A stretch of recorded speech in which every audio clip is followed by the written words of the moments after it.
and gentlemen, it's time for the Shooties!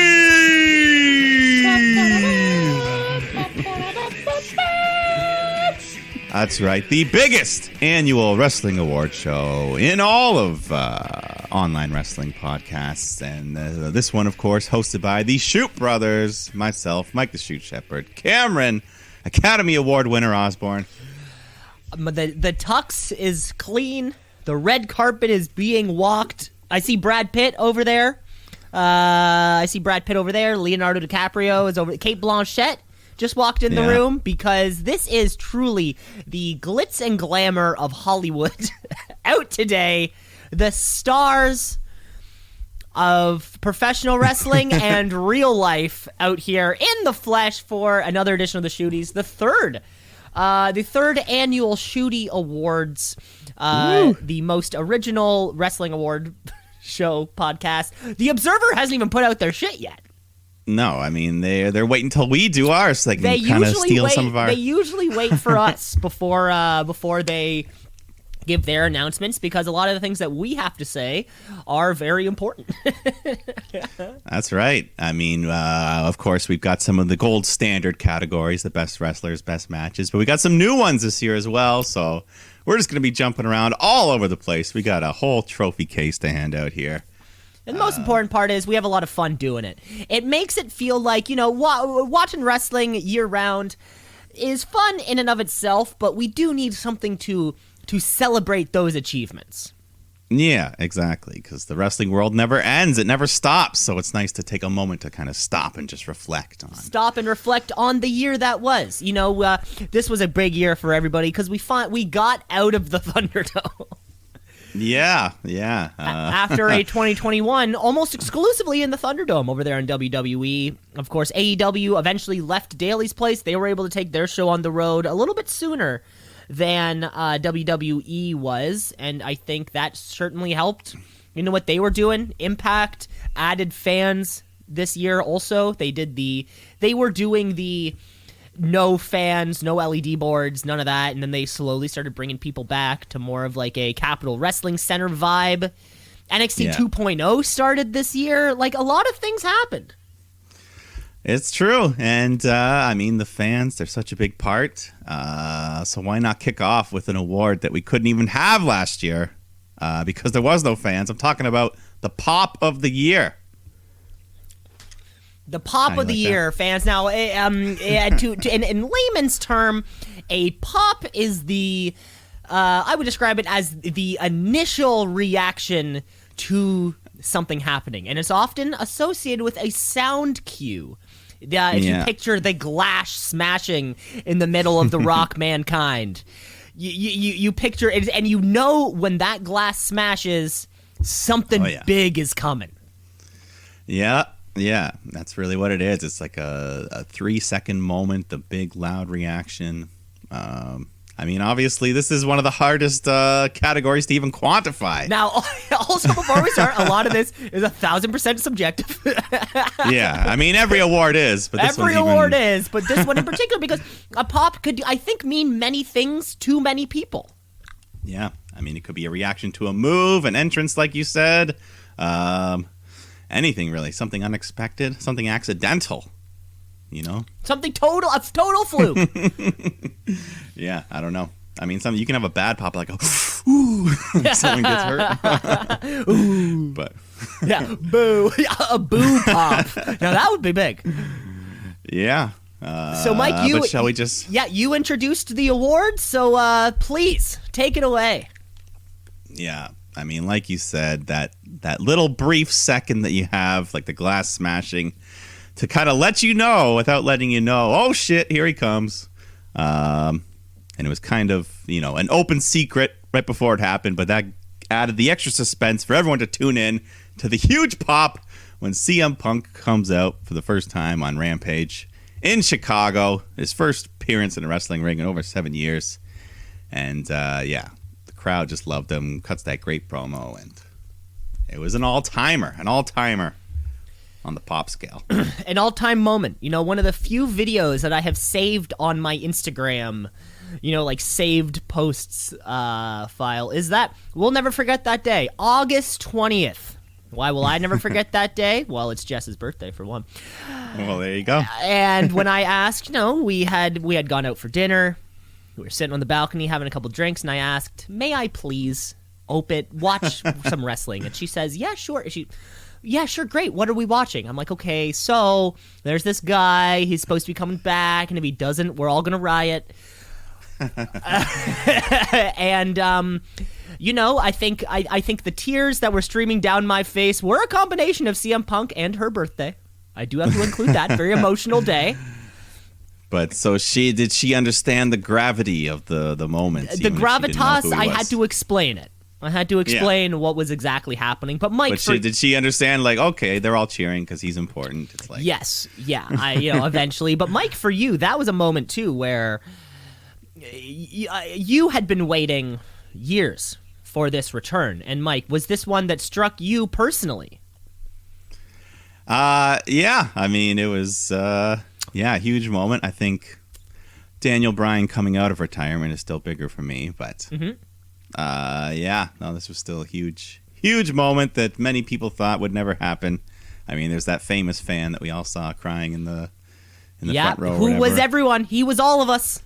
Yeah, Punk's like, hey man, anyone that makes fun of him can make fun of me because, or something like that. I think, I do remember he flew him out to a rampage or something like that. Yeah, exactly. Set him up in a hotel. Like you're the man. Exactly. And even if we all saw it coming, or it was kind of known within the community that there was a strong chance it was going to happen, even just it happening, period, was a surreal moment. Exactly. And, he's still going on the run. We're not done with him yet. So. We're not done. So CM Punk making not only his return to professional wrestling, but winning his first Shootie Award. That's right. So, good boy. Attaboy, Punk. There you go, Punky. Congratulations to Adam Cole. Sorry, not Adam Cole. Whoa. CM Punk. Sorry, I'm looking all over the Shooties. Yeah. I'm trying to look back and forth as I'm looking hey, who's won before? I wanted to make sure CM Punk hasn't won already something. The judges will tell that one. Okay. Okay, great. I'm giving out the Shootie Award. Also, Pop of the Year, like we said. It's something that you can... it was something you're expecting, something you're not expecting. One of the biggest pops for me was the Hardy Boys coming back at Mania 33. Oh, yeah. And the New Day teased it perfectly. Who's going to join the match? They took a few steps down the ramp before the echoous thunder of the floor tom kicks in. I mean, and the fact that the Hardy Boys fought the night before on Ring of Honor, no one thought they were going to do double duty that weekend. No one thought they were doing double duty this week. And when it comes to a lot of these pops, you're right, Mike. I'm looking no further than All Elite Wrestling. They provided us with some huge moments this year. And like I said earlier, very focused on the auditory experience. You hear that glass smash. You hear the floor tom start being beaten, and you know what's coming. But sometimes it's not an auditory experience at all. No, sometimes it is that of a visual experience. Because if we can bring ourselves back to the day of September 5th, 2021, Kenny Omega successfully defends his AEW championship against Christian Cage, I believe, and he lets us know that anyone ever who can come and defeat him are either already tired, they're already left, or they're already dead. And that's when we heard something we've never heard before. It's all about the boom, and on the Titantron, Adam Cole, Bay. Bam! Yeah. Shootie winner, Pop of the Year, Adam Cole's debut at All Out 2021 was this moment for me where the speculation, could it happen? Who knows what's happening behind the scenes? Nobody saw this one coming. Maybe it was the double swerve. It was a double swerve. We're all thinking Brian Danielson. Of course, Brian Danielson shows up 5 minutes later. 5 minutes later. That was just the cherry on top of the pop. That was the cherry on top, and that's why Adam Cole separates for me. Because the pop, when we heard the Flight of the Valkyries for Bryan Danielson, it was kind of something and even CM Punk had said, you're going to have to wait a couple more weeks on that one. But Adam Cole showing up so soon after him and Kyle O'Reilly were at it on NXT, it was maybe 2 weeks later. Mm-hmm. Maybe right when he's still relevant. He comes out wearing that shirt, all elite, baby. What a big moment for all of those fans who would have been there. Every single one of them's going nuts. Yeah. And then all the crowd hits a big Adam Cole baby while Adam Cole's staring down the rest of the elite. So Adam Cole. Yeah. And CM Punk. Great moment. One of the best endings to a pay-per-view. That All Out. It's got to be. Yeah, and in a non-wrestling, not only was the match between Omega and Christian Cage great, but then the whole that and then the promo at the end, the 2 premieres, the beatdown, we got it all. Yeah. The double surprise. The double surprise. So, all right. Congratulations, CM Punk. And Adam Cole. Adam Cole has won a few Shooties in his past. Oh, yeah. Yeah. He's won. He's done. Yeah, he's won. He's won a few. So let's move on to our next category then. Shall we? In the spirit of new things, new or premieres, things like that. We're moving to new networks. Let's kick off. Let's get another award out there. We're going to present to you the Shootie for Rookie of the Year. Good crop of rookies this year. Great crop of rookies this year. The way that with Rampage's introduction, with the expansion of Dark and Dark Elevation kind of filming from their little studios, we're seeing more faces this year than we ever have before. And they're doing shit that we didn't know these little people could do. I didn't know Dante Martin could fucking jump out of the rafters, but he does it every single week. Yeah, and I mean the term rookie is kind of loose. There's no real hard definition. It is a little vague, right? It is kind of how you and I both kind of interpret these superstars, in previous years, the likes of Keith Lee, Eddie Kingston. They've won rookie, although they're not rookies. They're kind of rookies to us. Yeah. This year, though, I wanted to go a little bit more traditional with it because I think out of the biggest crop of rookies possibly that we've seen in a long, long time is the creation of, or the expansion of NXT 2.0, where already 2-ish months into this product, and we are seeing brand new faces on our screen every week. Yeah. We're seeing some people have kind of stayed, even if they're kind of getting squashed. Some people are hanging around, the over or not over with the crowd, and some people are already kicking down barriers wherever they can. And I think due to how much I've been won over, the Shootie for Rookie of the Year has to go to Braun Breaker. This guy came... Not only did he totally get over with me, every single week he's been improving since he's been on television. He's getting better. He was pulling out some things. He pulled out a standing moonsault last week. I'm thinking to myself, this is a former defensive lineman in college football, and he's just doing standing moonsaults like it's nothing, taking on one of the best NXT champions that we've ever seen in Tommaso Ciampa. Yeah, a good series of matches. Good series of matches. Yeah, of course, I guess technically that last match did not occur under Shootie time frame. I do want to get that out there because, of course, the New Year's Evil match did occur a few days after, but the War Games win and the improvement all throughout has been well documented in 2021. Braun Breaker, you're a Shootie winner. Yeah. I pretty much said it all, so I'm going to make a unanimous Braun Breaker. Wow. You've done it all. 14 matches, I think, or whatever it is, and now you're NXT champion of the world. And it doesn't feel out of place. You've earned it. And also, our first unanimous champion of the year. Now, folks, there will probably be a few of these unanimous champions as we go. I think last year we had 5. And the year prior we had 4, so you are gonna see this a lot. Yeah, I mean, some categories are just too hard to deny. And again, it's all about how it affects you personally. Yeah. That's the biggest part. Well, let's jump to the next one then, because we got the best turn, which could be turning face or heel. Some wrestlers like to jump ship every other week, like the big shows of the world, and some guys kind of can go their whole career like John Cena without ever turning back. But, so best turn. Sometimes a heel just gets over and you want to cheer for the guy, so it's nice when they finally turn babyface, and that's what happened this year with Cameron Grimes. I'm going to give it to him. He got rich, and then he had this whole LA Knight $1 Million Champ saga, and the fans were already getting behind him, but now everyone loves him. They were chanting "to the moon" and everything like that. Cameron Grimes, he's going to be champ someday. Hopefully, yeah. We haven't seen. I don't think we've seen him on NXT in the last 2 weeks, so hopefully that's not a sign of things to come. But yeah, you're right. As soon as he was in that feud with LA Knight, you look at LA Knight, and he's just the biggest fucking heel there. You just have to look at him. It's not even that difficult. Yeah, he is. He is the guy that's there.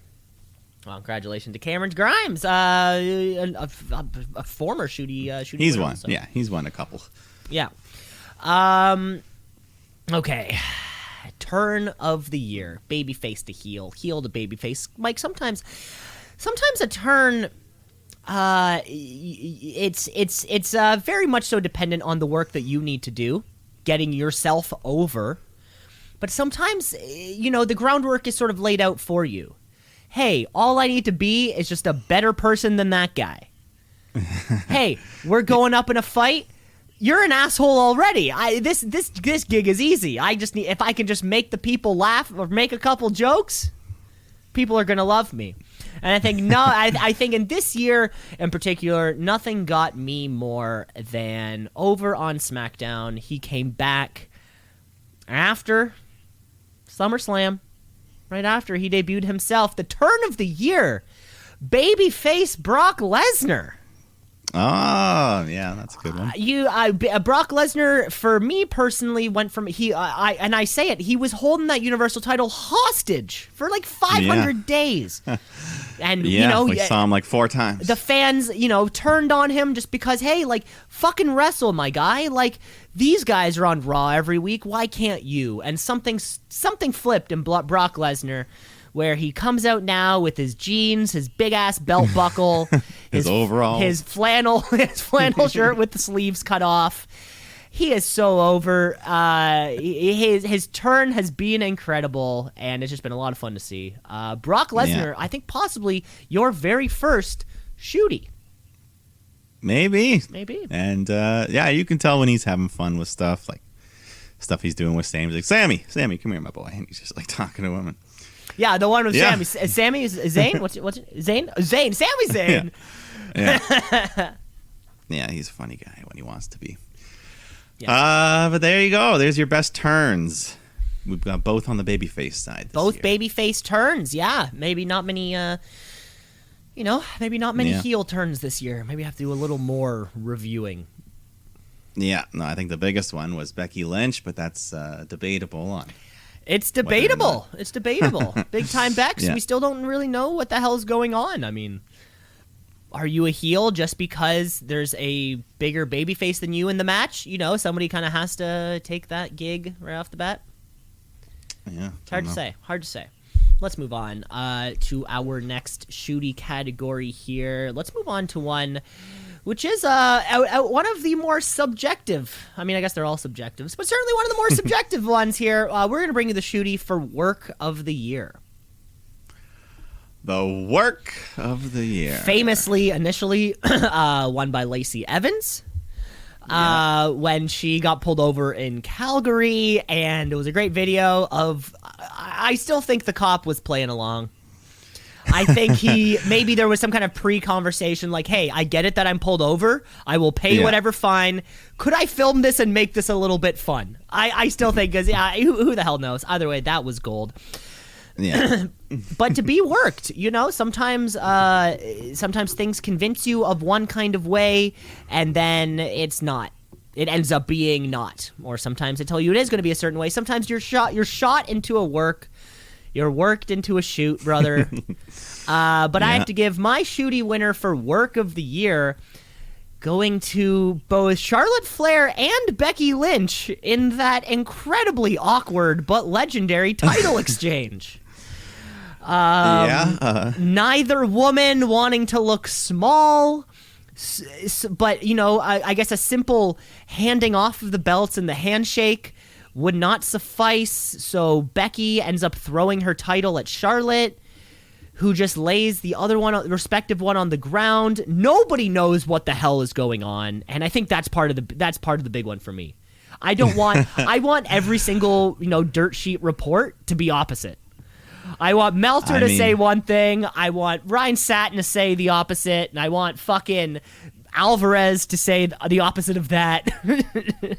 If it was a work, they certainly did a good job. They certainly did a damn good job, I gotta say. Both Charlotte Flair and Becky Lynch, you will be co-Shootie holders. Yeah, some of these awards, they work like that. Because this is the work of the year. So yeah, yours is kind of left open for some interpretation there, which is also good, when you blur that line where you're like, is it real, is it not? I don't know. But mine I think is all, well, here's the thing. Going into SummerSlam, we were supposed to get Sasha Banks versus Bianca Belair Part 2, a much anticipated match that everyone in the arena thought they were getting right until the bell rang. And they announced that Sasha Banks will not be competing, and instead her replacement, Carmella. So she comes out. Everyone in the world is like, what the fuck? This is terrible. You've ruined my SummerSlam. They're ready to start the match. But then something else happens, and Becky Lynch comes out to save the day. We all know what happened after that, but that moment, it was the double swerve once again, an effective double swerve. Everyone thought Carmella was the replacement because that's totally something WWE would do. And then you got the super surprise of Becky Lynch making her big return. I got worked. I thought they were just going to give us Carmella. No one thought Becky wasn't supposed to return that weekend. No, we all did. Yeah. You are right. You are right. Yeah. It was almost, looking back, we should have seen it coming as soon as Carmella stepped out there. Whether you agree with the finish of the match or not, I still got worked. That big pop. Okay, so I got to say, who wins the Shootie? Is it Becky Lynch or Carmella, or do they share?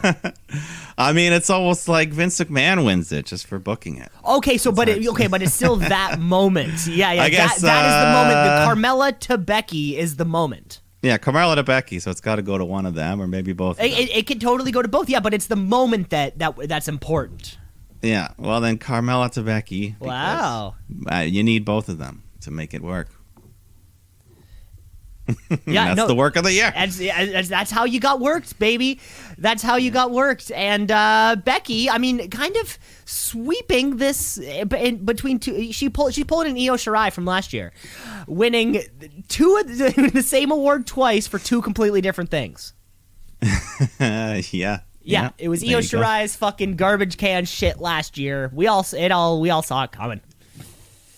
That's great. Fantastic. Congratulations, Becky Lynch, Charlotte, Carmella, all etching out your names in the Shooties.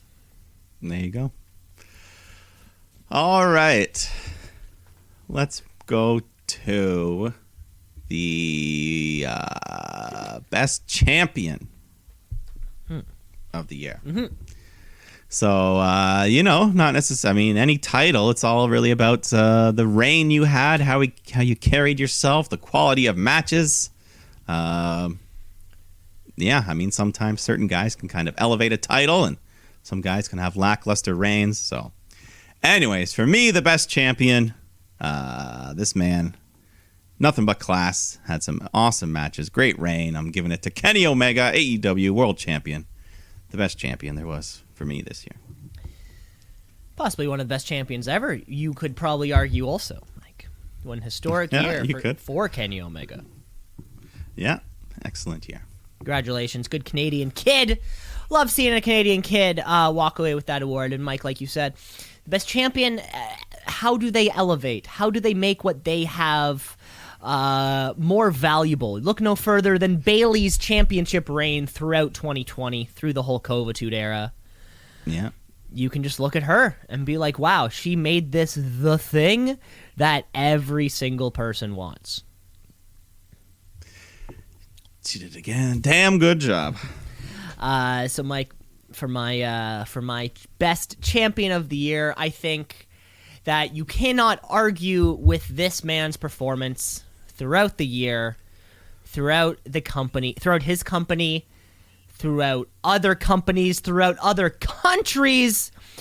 For our our second unanimous shootie, going straight to Kenny Omega. The things that Kenny Omega did, elevating that Impact Championship, I guess kind of unifying the Impact and Ring of Honor, or however that, he did shit, no, not Ring of Honor, sorry, Impact and TNA. Yeah. And now he's made that a show that fans want to watch. They added their crowds to their, these little house shows. They did a pay-per-view last night where apparently a lot of Ring of Honor stars are showing up, right? Opened that forbidden door that we thought couldn't happen again, and carried 3 championships for a few months there, for like 3 or 4 months. He had to vacate the AAA championship due to a shoulder injury. Lost the Impact title on that very first episode of Rampage, I think, the one against Christian Cage. Mm-hmm. Had a match of the year candidate. Like, everything around this guy and belts was just fucking big time. Yeah, the essence of a champion. Truly. And a good Canadian kid. Yeah. Kenny Omega, your undisputed champion of the year. Undisputed champion. But, I'll throw out an honorable mention. Please. Roman Reigns did a... Oh, yeah. Well, I mean, anybody who holds a belt for a full calendar year is doing something right. And of course, Britt Baker, she's been having a good run. Mm-hmm. And even Miro, his TNT title reign, that was probably like that. It's good. Well, it's great to have multiple, people to consider, right? A lot of these things shouldn't just be easy to think about, Yeah. No, there's definitely some tough decision making going on in some of these. You want things to be strong. You don't want things to be weak. But while we're on the subject, let's give away our next shootie, which is truly the weak shootie. We like to only give awards that are positive. However, if you have a most over, by default, you would also have to have a least over. So I'm going to present to you the shootie award for least over. This is the booby prize. Yeah, kind of the one, or the King Corbin special. To not be over. So there's a difference between how do I say this? There's a difference between not being over and people just no reaction. There is kind of a difference, because not being over, you could say actually you would start to get into the boos, different kinds of boos. The Roman Reigns "you suck" boo versus the "I flat out don't want to see you anymore" boo. All different there. I mean, you could say boos, silence, when you're giving them and people are giving nothing back. These are all signs of not being over at all. And due to a few matches we saw this year, a feud, a placement of a match on a very hot pay-per-view, sometimes these things aren't going to pan out. Least over this year goes to QT Marshall. He's the leader of whatever the faction is called, couldn't care less. One of these things where he went into this big feud with Cody, but I don't think he himself was big enough to get the type of heat to play against Cody. So it was almost like a no-brainer. Of course Cody's going to win kind of thing. Let's just get this over with, I found myself asking throughout any kind of QT Marshall on television segment. Let's just get this over with. Just like I ask myself with King Corbin a lot of the time. So QT Marshall, I'm sorry, bud, but you are the least over. No, absolutely deserved for him on this award. But the names that I'm going to mention might shock you. But sometimes, like you said, a bad reaction, can be for all the wrong reasons. Can be worse than anything. I don't know. Anyways, when something is anticipated, you're hyped up for it. You want it to be good. I'm just going to give it to you. The least over thing for me was the exploding barbed wire death match between Kenny Omega and Jon Moxley. I had high expectations. I think a lot of people did. And even if they didn't meet them, they went so far below them. That dud of an explosion, every little effect, I thought was pretty bad. And they haven't even really mentioned it since the week after when they did the promo. And I don't think you'll ever see highlights from that match. They may never book one again. But yeah, that was a big dud for me. You really got to wonder what and where did it go wrong? I don't know. Because like you said, you can see the footage online of, these matches happening in Japan, and you're like, this is a no-brainer. If this is what it's going to look like, then holy shit.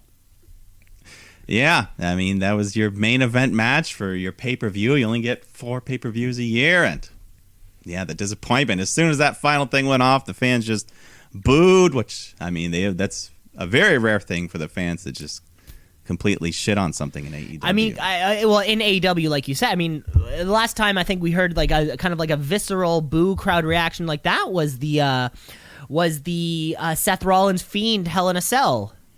Yeah. When that match was just sort of abruptly stopped and everyone's like, what the fuck? Boo. Yeah, it's a very similar kind of feeling, but yeah, that's what it was for me. That match, I had very high hopes, and yeah, I think a lot of us did.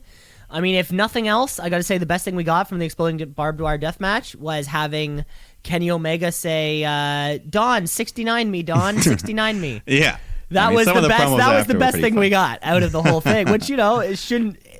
The best thing we get out of a match shouldn't be the promo after it.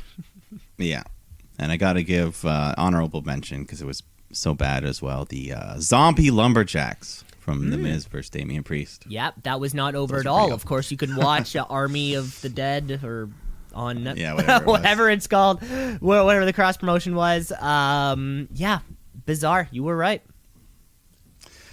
All right, let's move on then to the commentary of the year. It's a very important piece of wrestling. You could watch wrestling without it. When you're there live, you don't get to hear it, but just can add that extra level, that extra drama to a match. Or especially when a guy like Excalibur, he just knows so much. He can just teach you things, and you learn the history and just so much about everything. But yeah, sometimes it's just the passion. When someone, some guys like Michael Cole, they've been there so long that, some episodes they're kind of phoning it in, but this guy hasn't been there long enough to do that. So I'm giving it to Pat McAfee. This guy, I feel like he's genuinely excited for every match he's calling. He knows his stuff too. He knows the moves. He makes references to outside companies that other people probably can't get away with. But yeah, Pat McAfee. And I think part of the draw there too, Mike, has to be just the freshness of it. It's not only a new sounding voice, but it's a whole new set of opinions. It's a whole new set of little turns of phrase. It's a whole new set of enthusiasm. Yeah. He knows the slangs that the young kids are using. And then you get to watch him standing up on the table when Rick Boogs is playing. He's bringing so much to the production that's not just talking. Yeah. No one told him to jump on a table like that. That's just that's just what he chose to do. He likes to stand up in his podcast, so he was like, "I'm going to stand up and do this." Mm-hmm. So there you go. Congratulations to Pat McAfee. You've won a few Shooties in your career, also. Yeah.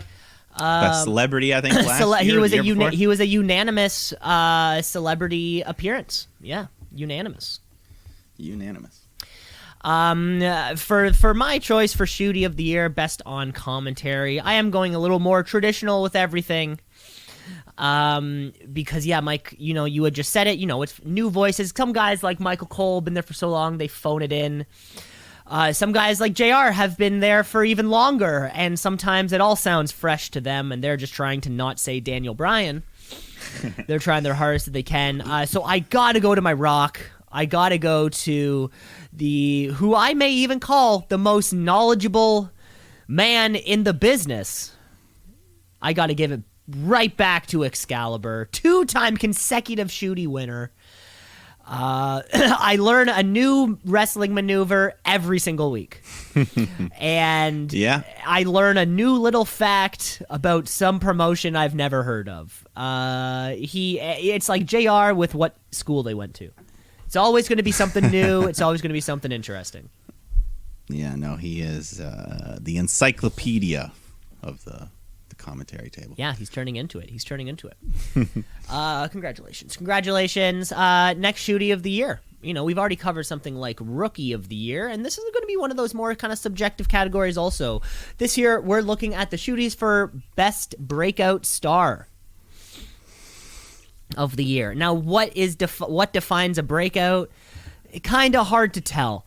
I think for me, it's was there a particular moment, a set of moments where somebody did something, and now in your eyes, I'm like, yes, they are the real fucking deal. And in this case, I have to go no further than the man who put an end to an historic championship reign. He is your current NXT UK champion, Ilya Draganov, who he put on the 5 and a bit star. He's put on a couple 5+ stars with working with Walter there.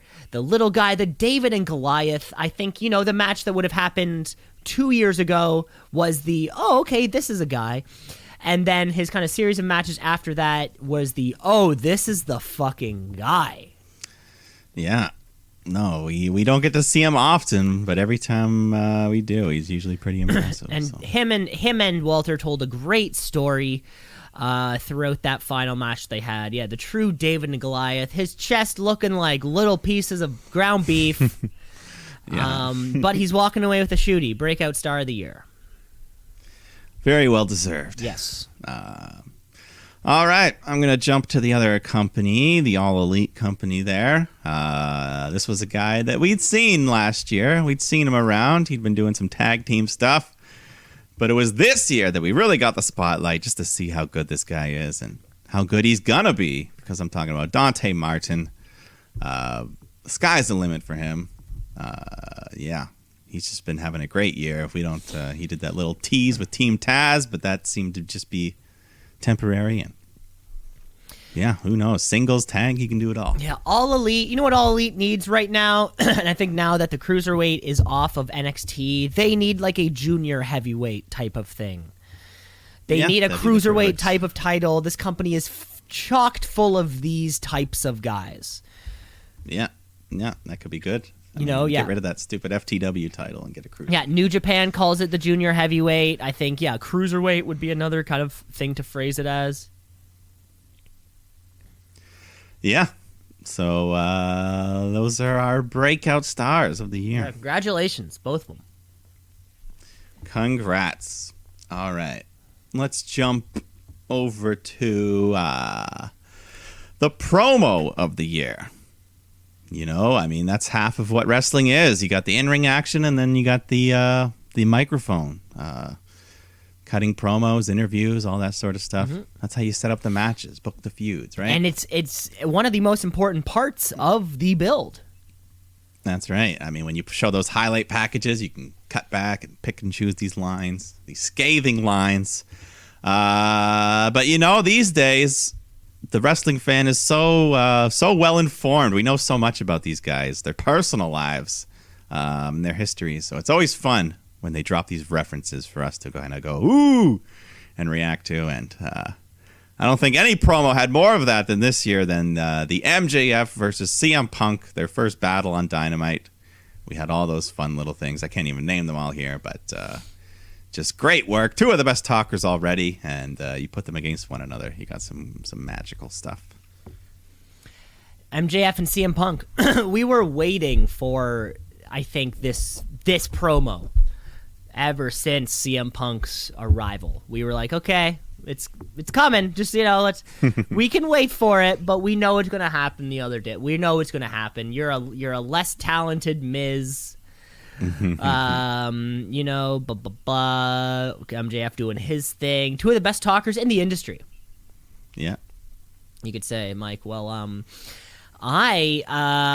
staying on the same show, or same company at least, because on a particular November 5th edition of All Elite Wrestling Rampage, I got to see what I had been waiting for this whole time, when CM Punk and Eddie Kingston got themselves into a verbal war of words. Of course, Eddie Kingston, for me, he was a Shootie winner for promo of the year for me last year. I can listen to this guy talk about anything. And whether he's talking about, it doesn't matter if he's shitting on you or he's pumping up himself from what he came from and what he sacrificed, he can do everything. But not only that, not only was the full commercial, or full, not between commercial break time for this promo, it also unfolded to Eddie Kingston running after CM Punk in a warehouse parking lot while being held back, and there was people getting pushed up against cars. The whole episode for me was this Punk Kingston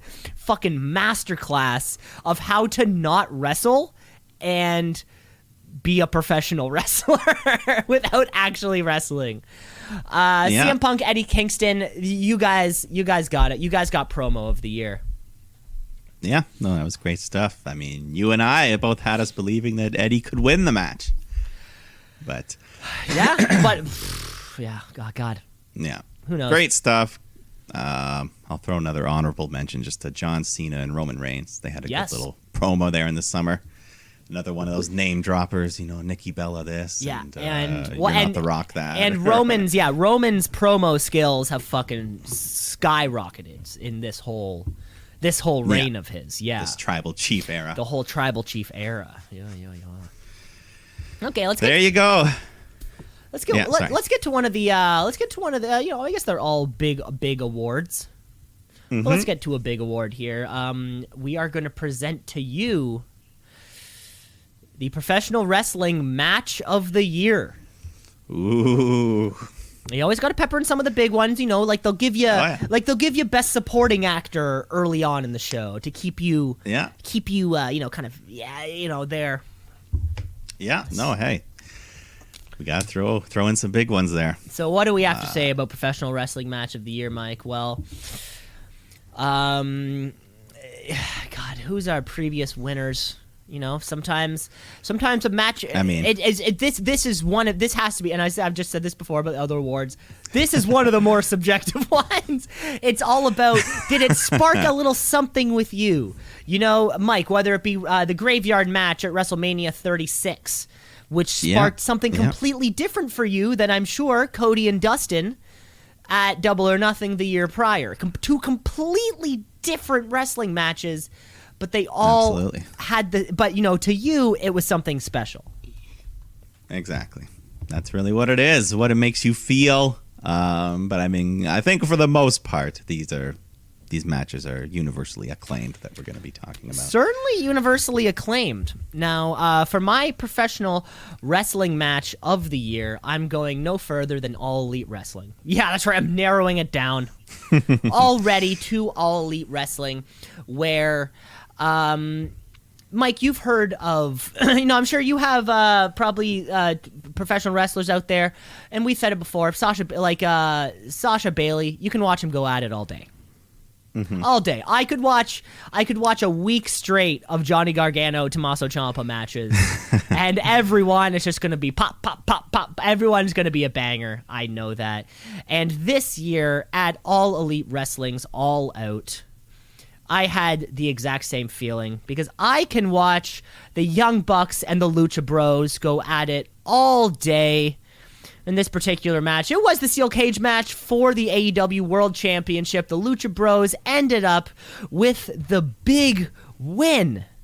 One of the biggest wins in their career in what was a 22-minute classic of just some of the best on the planet doing their thing.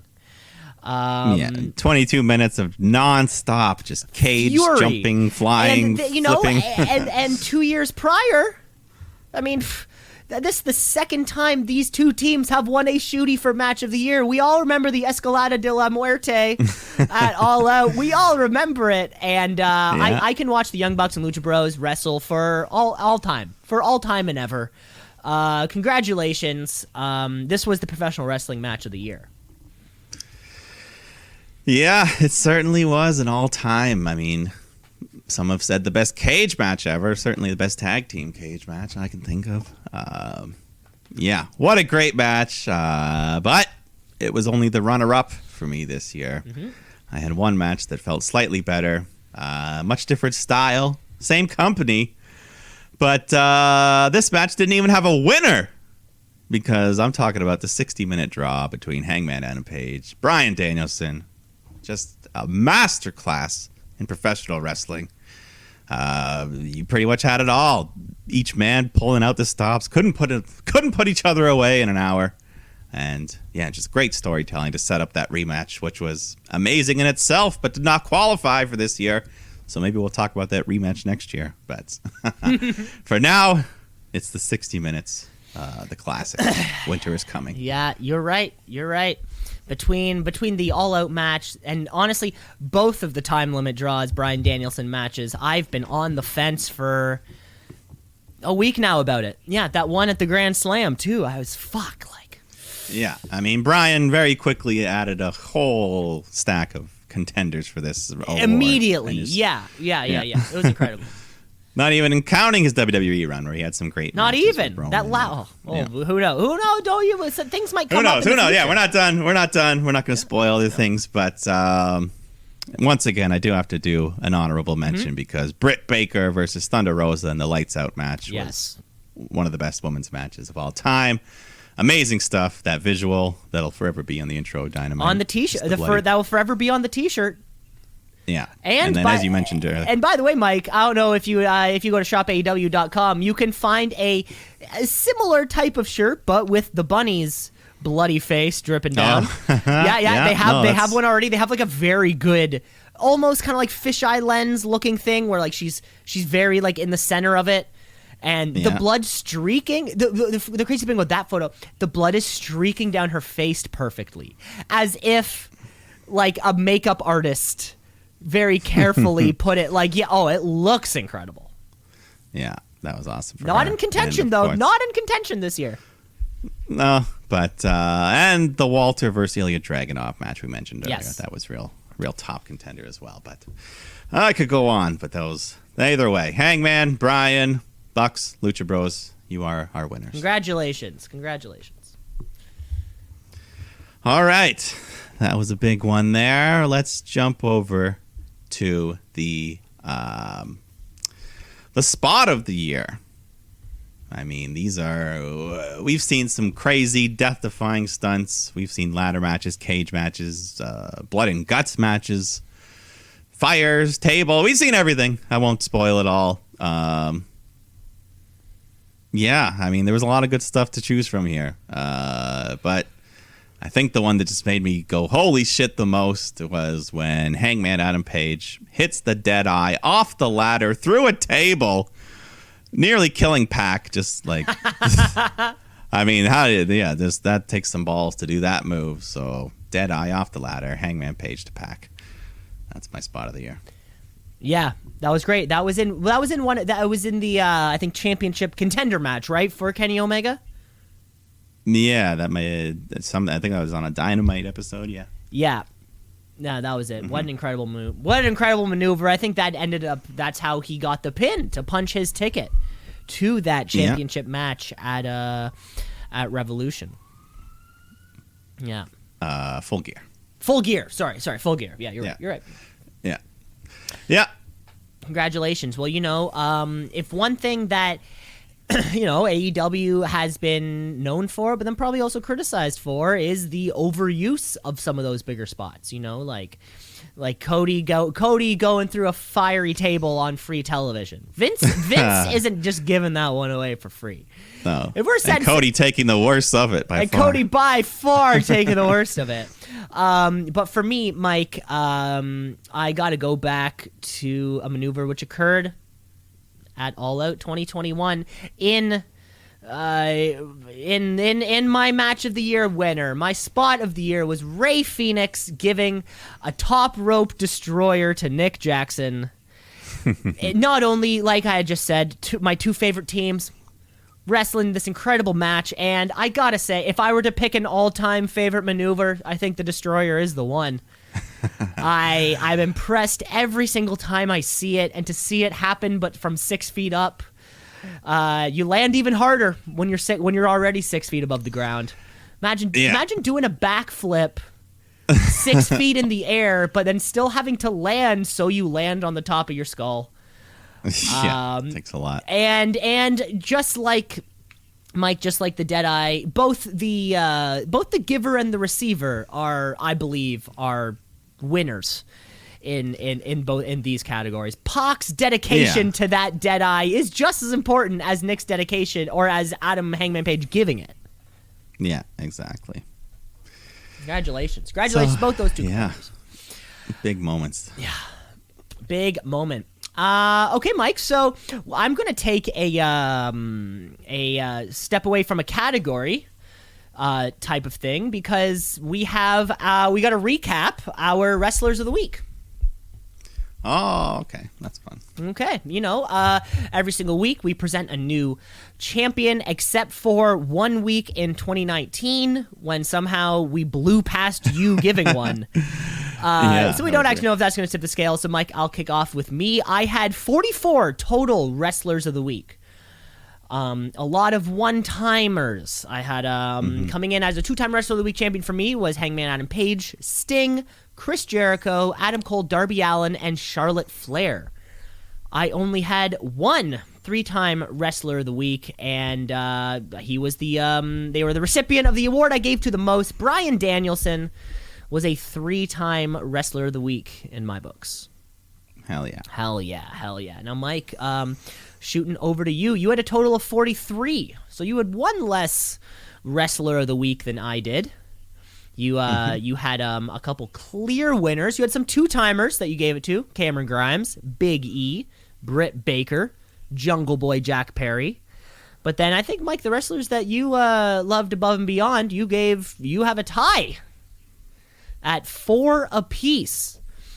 So a 4-time Wrestler of the Week champion from you, Mike, was given to both Bryan Danielson and Bianca Belair.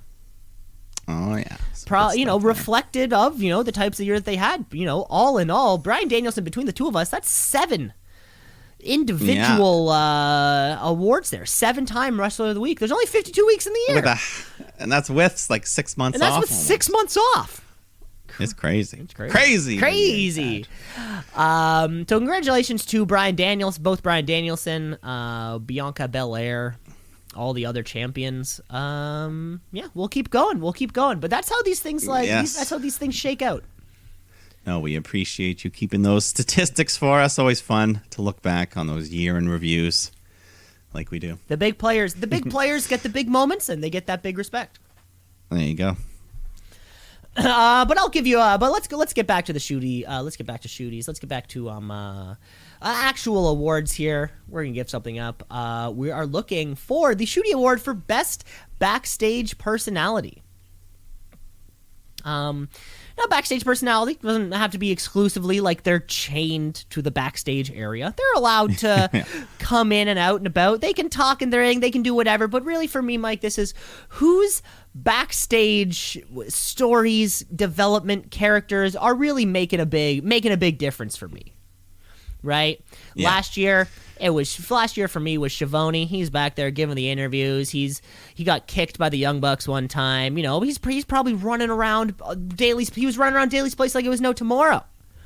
But I think my winner for backstage. Busy man. Pardon? No, sorry. I said he's a busy man. Oh yes, just that he's a busy man. Yeah.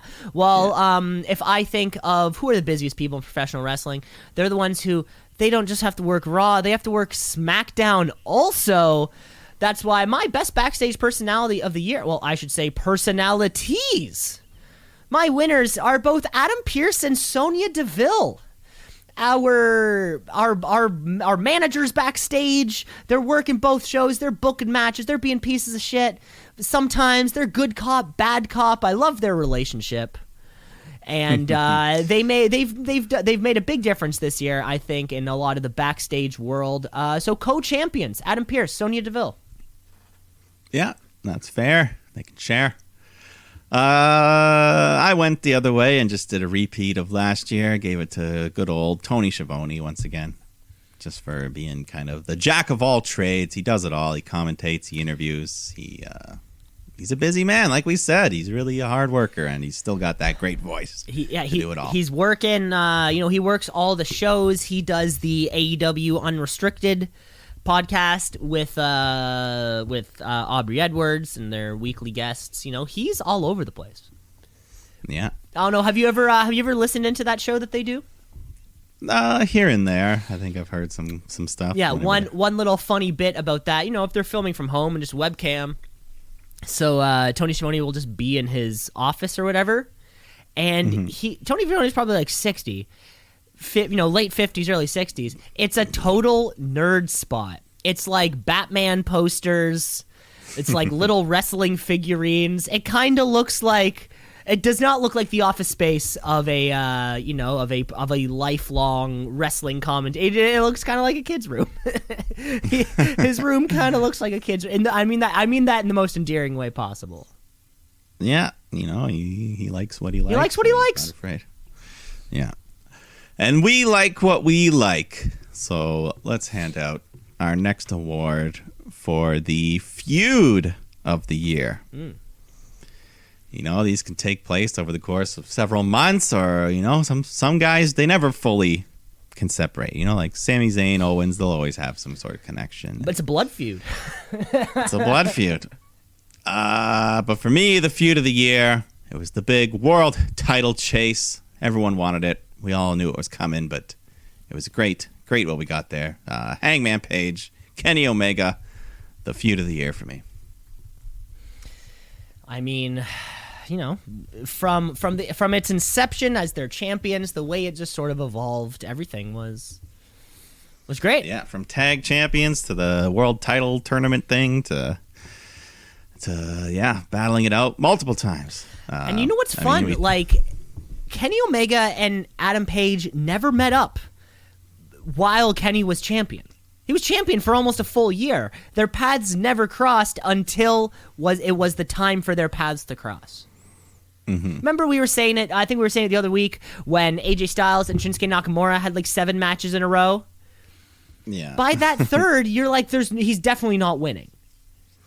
Yeah. It doesn't matter how many more of these we do, he's not going to win. And holding on the actual match between Hangman Adam Page and Kenny Omega for it to be the one where he goes over, that's a big moment too.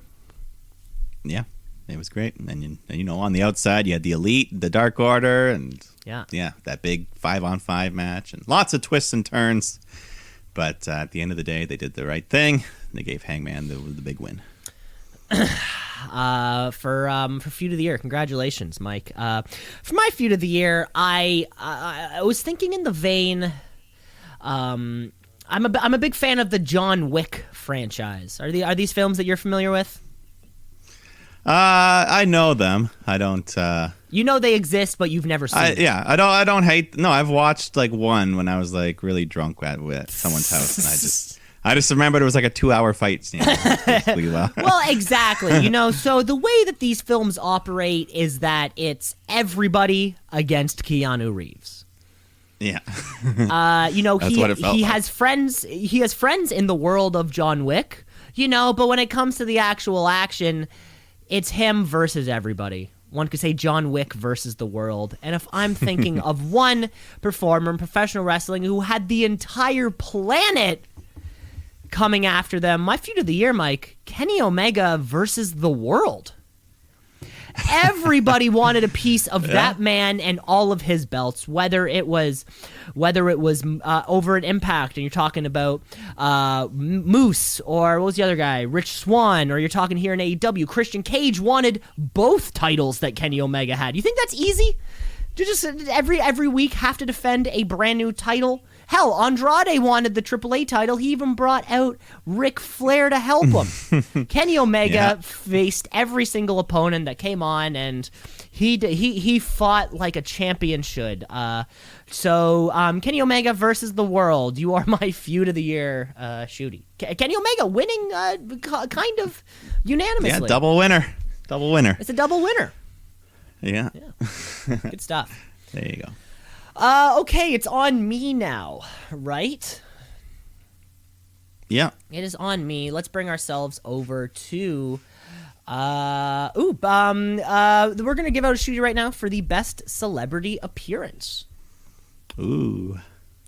Now, no, this can mean 100 things. It could mean you're in an actual match like Pat McAfee was last year. It could mean a something coming over to get over with the hometown crowd.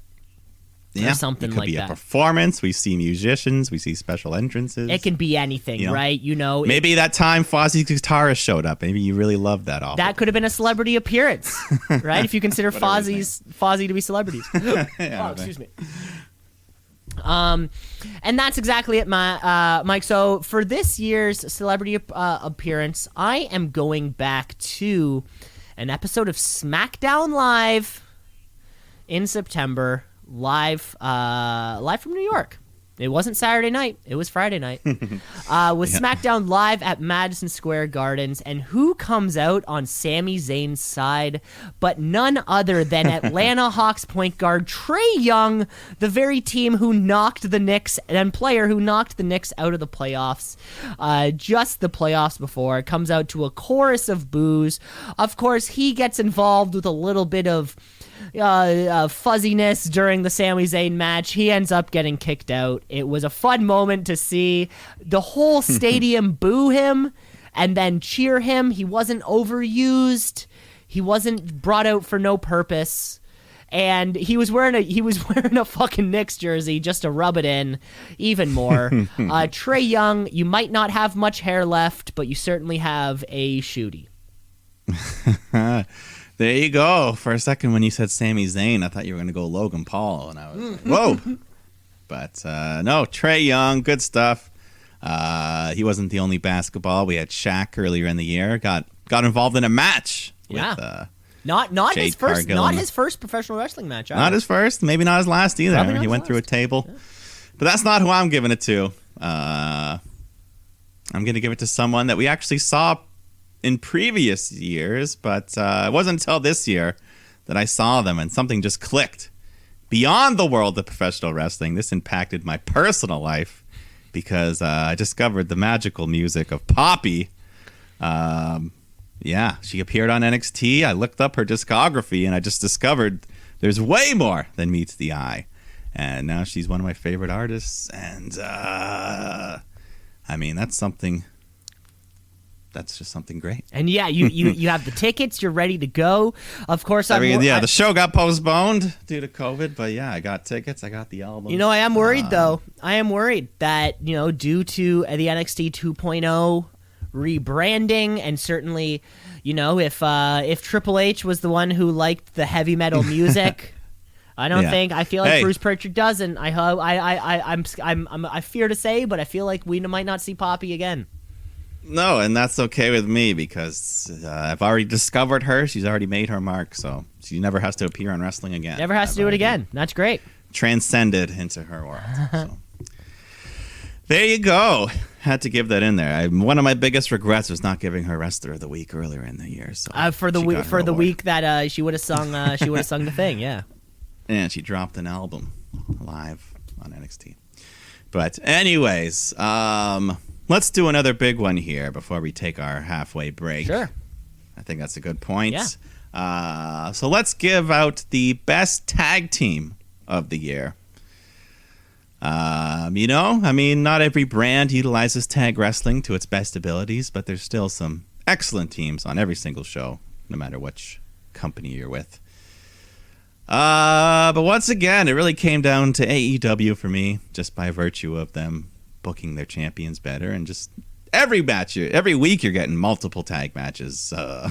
So lots to choose from here. But yeah, damn, it really just comes down to 2 or 3 teams, and you're still thinking, and you're still thinking. I know, that's the thing. I have 3 names Shooty written down that I'm goes deciding to to. La La Land. Let's. I mean, yeah, let's just give it to the Lucha Brothers. I mean, give the tie to the Lucha Brothers just because they're so damn good every single time. Like that cage match of the year for you, and runner up for me, and every single time they go out there, they just kill it. They won the titles, lost the titles, both AAA and AEW. And, yeah, just awesome. Lucha Brothers. Congratulations to Lucha Bros. Mike, I'm sure you've heard. Yeah, nothing's broken. Yeah, dislocated elbow. Very nasty fall. But Ray Phoenix put out his little statement already saying, don't blame anybody. It's professional wrestling. This is part of the risk. Because I bet, unfortunately, Luchasaurus may have received some hate online, the Reddit community and things like that. Yeah, stupid idiots. Congratulations to Lucha Bros. They won that big title. Yeah, in my, it was such a, big match for me, big match for everything. Mike, my tag team of the year. Like you said, it's all about how you're booked. It's all about how you're booked, and then you're allowed to be presented. Just being on television is a huge part of what I think about you and if I think you're good or you should be here. And every single week I was entertained, whether it was the new facial hair, the crazy clothes, or the $5,000 Dior Air Jordan shoes. Every week the Young Bucks gave me something to be excited about. Tag team of the year, Shooty winners. Those Young Bucks held the titles for the most of the year. Also, yeah, they had a real good title reign there. Very good, extremely good title reign. They came out every week. They were relevant. They were backstage. They kept hinting at CM Punk. And then you go outside and you're checking out Being the Elite, where they're still like, hey, this is still okay. Now this is our internet channel, so this is where we get to do this. And they're always fun, always entertaining. Some of the best minds in the business, I gotta say. The Young Bucks, you're Shooty champions. Yeah, well deserved. Can't go wrong. No. Got to give a shout out, of course, to Jurassic Express. Always having a good year. Yeah. And I'll be fair, even on WWE, the Usos, another great year. And even RK Bro, fans love them. So at least there's a couple teams that are going over. Yeah. No, they're still going. It's still happening. Tag team wrestling is not dead yet. Not yet. Okay. But I think that's about our halfway point of the award. Should we take a quick break here? Yeah, that feels right. Let's take a break. We'll come back with more Shooty action, including Male Wrestler of the Year. We got Female Wrestler of the Year and Best Abandoned Storyline. So Yeah, you're not gonna want to miss any of this. Let's shoot, yeah, let's shoot, yeah, let's shoot, brother, yeah, let's shoot, yeah, let's shoot, yeah, let's shoot. Brother, yeah. Back here with part 2 of the Shooties, the 2021 edition, where we are giving out all the year-end awards from all that we've observed from the world of professional wrestling, and got diligent note-taking of such, right? Because you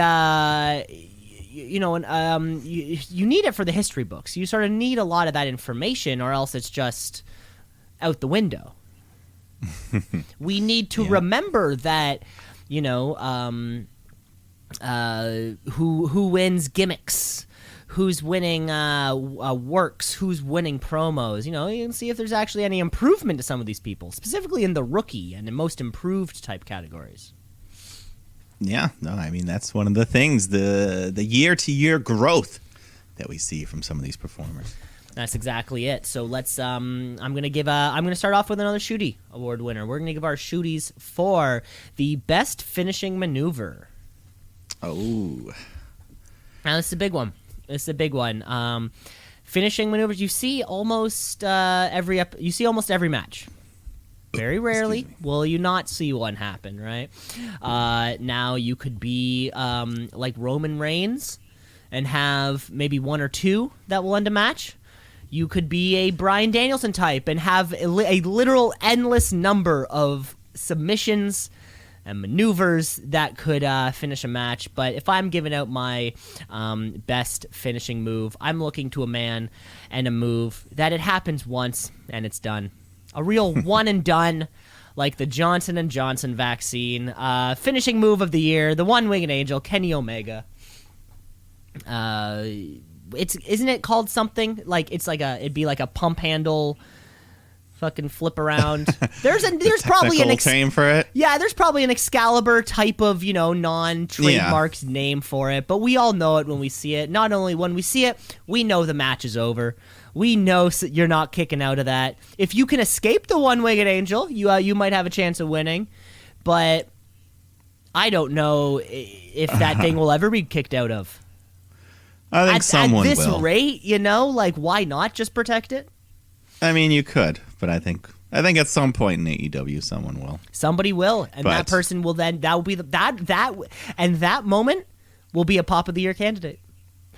Absolutely. Very good, very good. I was looking on the women's side of things this year. That came down to two different women for me. Tough choice, but this one.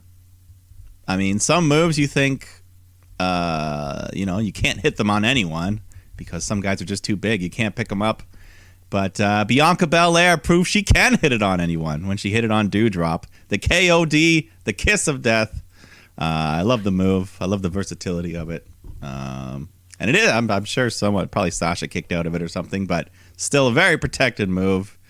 And, looks way better than the attitude adjustment John Cena's. Because it's like an upside-down attitude adjustment, right? It's like, I might land on my head and die on this move. But so hopefully she can flip me enough.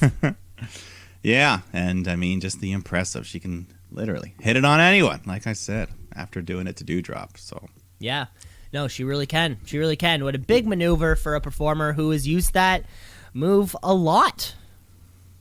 Yeah, in recent times. Yeah. Yeah, and I did mention my other women. I almost gave it to Chris Statlander for that Big Bang Theory. Oh, okay. I was thinking Lockjaw. Lockjaw's a great one as well. But nope, that was my best finisher. Bianca Belair. Congratulations, Bianca Belair and Kenny Omega. Mm-hmm. Okay, that brings us over to the Most Improved Award.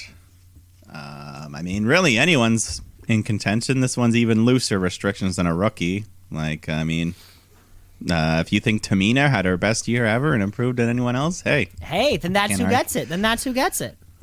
Yeah, but that's not who I'm going to give it to. I'm going to give it to someone who is always kind of toiling around, never quite found her gimmick, but then she went down to NXT and she blossomed, literally, because I'm talking about Mandy Rose, the NXT Women's Champion, the leader of Toxic Attraction. She's still not she's still got room to grow, but she's grown into her own. She can cut a decent promo now, and I mean, the pool lights are one thing to talk about, but her mic work. Yeah, someone needs to tell her she needs to change the color on those goddamn lights. I think that's what someone's got to do. Yeah, but she's had a great year, and by association, she's helped elevate Gigi Dolan and JC Jane into tag champions. So yeah, big moment. There you go. Congratulations to Mandy Mandy Rose. So when I'm thinking most improved, Mike, it's you ask somebody, hey, someone's backstage like, hey, can you do this? And then that performer has the confidence. Yeah, I'm gonna do it. What do I have to do? So right, sometimes you got to do the job. Get over whatever it might be. I feel like we've said that 12 times today. But to me, my most improved is somebody who just kept getting put on TV doing something a little different. Hey, can you give a promo with these guys? Boom. Okay, can you come out and give a promo with these guys? Okay, boom. Can you come out? Okay, we need like a big brawl match. Can you give us that? Boom. Okay, now we need a real, now we need this. Can you do this performer for me? Is none other than Mr. Eddie Kingston, the Mad King, who was my Rookie of the Year last year. We had this kind of limited stuff of what Eddie Kingston can do, and it seems like every single week, I don't know if he's improving or he's just been this good all along. but every single week he's proving to me why he belongs here. Yeah, no, great stuff. Great stuff from Eddie Kingston. And, kind of like Mandy Rose there, he's kind of become a bit of a leader on his own. Not directly, but, between Santana and Ortiz. And yes. Wasn't he hanging out with the Lucha Brothers earlier? Yeah, exactly. And then it was fucking the Death Triangle thing. He's all over the place, but he stands for truth. And I think that... There you go. Okay. All right. I'm going to give you one here. This was a new category this year. And sometimes, you have to. Sometimes you just got to look at some of the things that's not the action in the ring. Sometimes you have to sit back and stand in awe of the Shootie for best dressed. A new award this year. Now, again, this could kind of mean anything.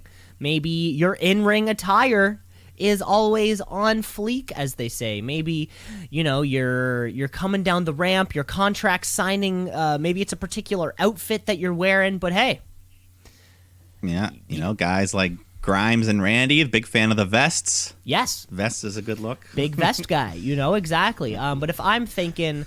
if I'm thinking my Shootie winner for the inaugural Best Dressed Award, I'm not looking further. I'm not looking any further than Seth Rollins, who has had this incredible streak of wearing flashy suits of all colors, all sorts of patterns. That coupled with anytime a guy has long greasy hair, a beard, and does like the buttons up all the way to the neck and with a tie, it's just a fucking look.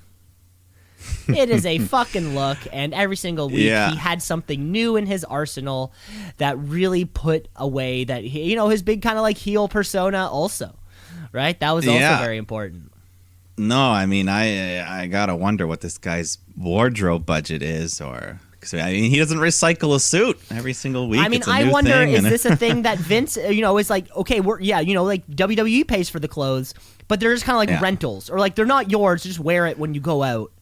It's yeah. I mean, I guess I have no idea what the deal is on there. No idea what the deal is, but every week he's coming out looking fresher and fresher. Seth Rollins, you are the best dressed Shootie winner. Yeah, he was one of my top contenders. Obviously, like everything we just said about him. Same goes for his wife, Becky Lynch. She was out there, some great stuff every week. The coats, the glasses. I don't know. Maybe they just go shopping together on a big spree. But no, I'm going to do the opposite. I'm actually sticking with the in-ring gear stuff this year because, I always thought they had a cool look, some great stuff. And then I found out that they create all of it themselves. They hand make it, design it. Bianca Belair. She's always got some like cool sequin stuff, some sparkly jewels, like reversible, EST, the lips, everything itself. She's got a great look, and then she does it all herself, so even more impressive. Very cool. Very cool. Bianca Belair. The other side of it. The other side of it. When your in-ring attire has got to be popping, because, that's what's going to be in the photo when you're holding the championship. And the ref has your hand up, like, you got to look good. You got to look great in that moment. Exactly. Okay. Let's move right along to the pay-per-view of the year. Even if not every show is called the pay-per-view, but we know what we premium live experience. Yeah. Takeovers, live things, whatever you want to call them. We know what they are. And there was a lot of great ones this year. Of course, pretty much every AEW one hits it out of the park. But even the WWE has some big events. Mm-hmm. SummerSlam was huge, WrestleMania. Even Crown Jewel was better than average this year. Yeah, even Crown Jewel was okay. But no, for me, one pay-per-view just from top to bottom, not a single bad moment on it. Every match hit it out of the park. And then, like I said, one of the greatest endings to a pay-per-view ever. I'm talking about All Out 2021. Daniel Bryan, Bryan Danielson, Adam Cole. That big debut at the end was just... even if that didn't happen, it would still be one of the best pay-per-views of the year. But, of course, that just made it a legendary all-timer for All Out. So that's my pay-per-view of the year. That's your pay-per-view of the mic, and that's your pay-per-view of the year, Mike. And you know what? I'm not going to tarry any further when it comes to me, because for the second time today, we are facing a unanimous Shooty winner, All Out 2021. We had Miro and Eddie Kingston right off the bat, Jon Moxley, Satoshi Kojima, Britt Baker retained, the Lucha Bros, of course. We had Ruby Soho debuting. Let's not forget she was the Joker entrant in that match. Like you said, CM Punk Darby, which the fans were just waiting for, and of course Kenny Omega defeating Christian Cage for that AEW World Championship. This is an all-timer. I think right after it finished, everyone was looking at each other, like, okay, this is one of the best. This is one of the best one. Yeah, no, that's really what it was. Yeah. So, unanimous. Love seeing it. Love to see it. Let's move ourselves to the Shooty Award for Best Theme Music. Oh yeah, always a fun one.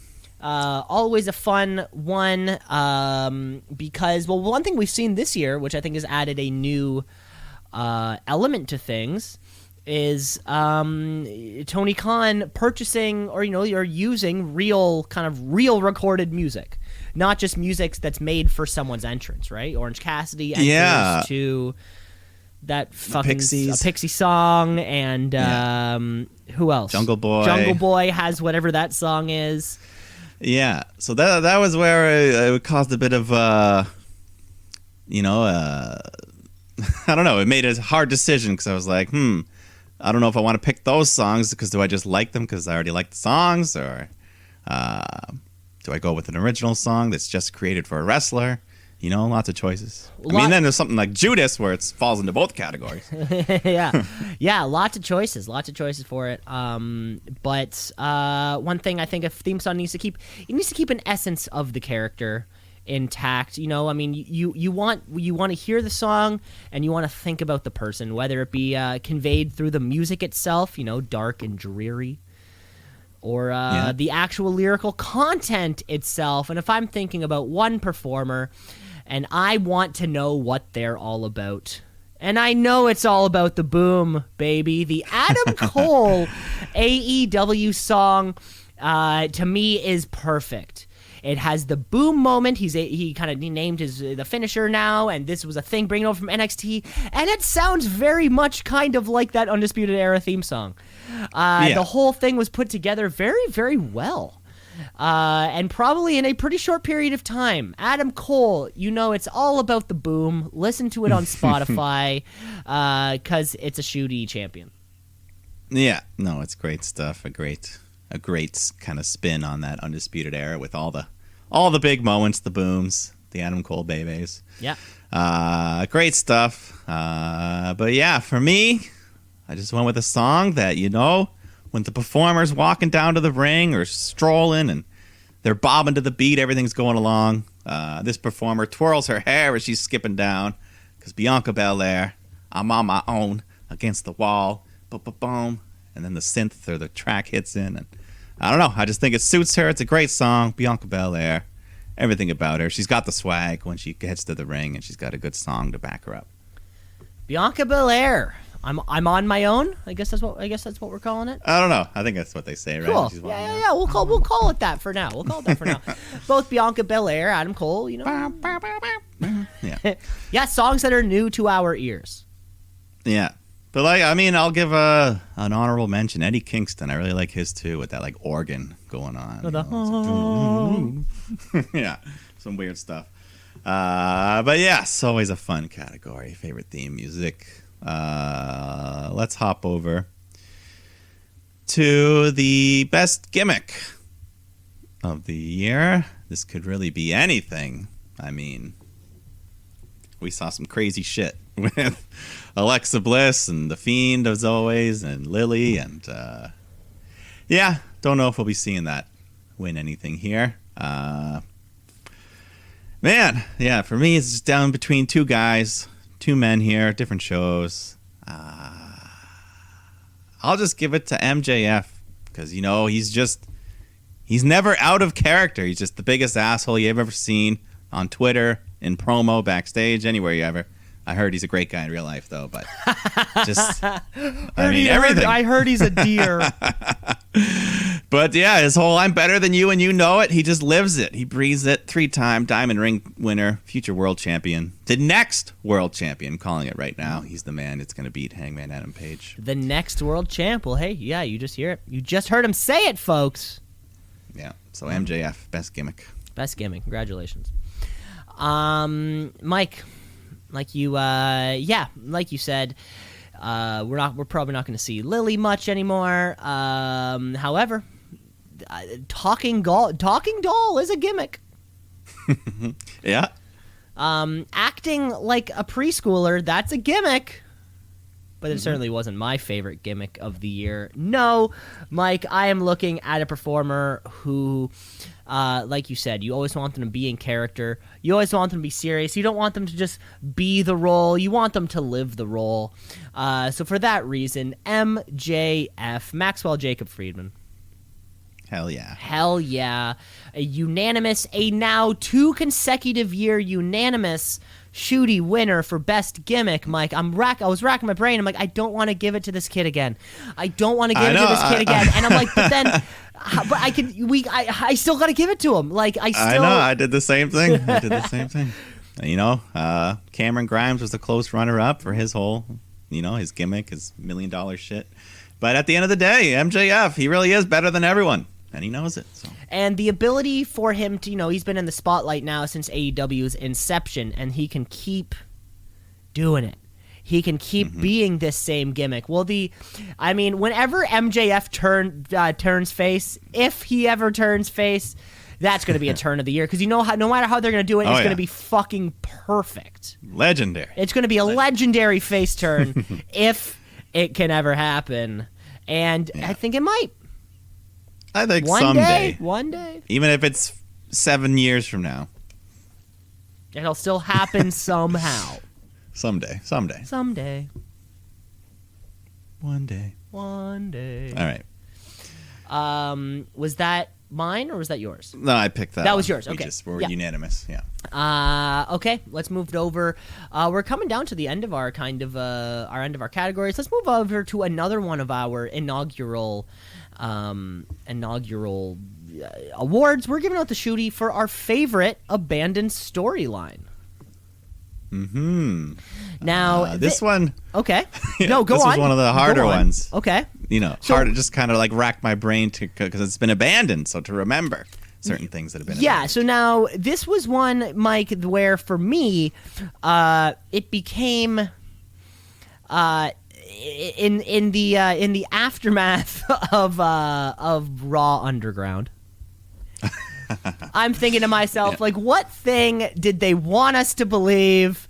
And then totally, they're like, this isn't working.